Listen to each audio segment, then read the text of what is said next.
Hey everyone! Today we're gonna talk about Lantern Festival, which falls on the 15th days of the lunar calendar's first month. It's the grand finale of the Spring Festival and also it's the first full moon month of the new year. On this day, every household is brightly lit and excitement is off the charts.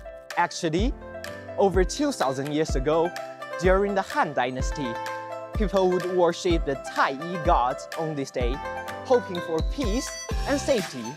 By the Ming and Qing dynasties, the Lantern Festival had turned into a nationwide celebration. Speaking of Lantern Festival costumes, that's incredibly abundant. Enjoying lantern displays is indispensable. Every year during the festival, streets and alleys are adorned with a myriad of colorful lanterns, almost too many for the eyes to take in. In ancient times, unmarried girls had limited opportunity to go out. But on this day, they could gather with their friends to admire the lanterns. That's why the Lantern Festival is also called China's Valentine's Day. Pretty romantic, right? And don't forget delicacy. Northerners love eating yuanxiao, while Southerners prefer Tangyuan.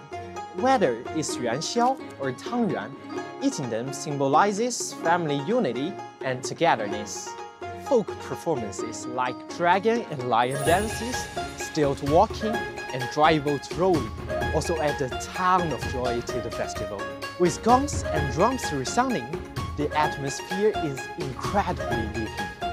Everyone comes together to ward off evil and welcome good fortune for the new year. The Lantern Festival is such a day filled with reunion, joy, and hope. No matter how times change, our longing and pursuit for a better life have never changed. Finally, I wish everyone a happy Lantern Festival, family unity, and all the best.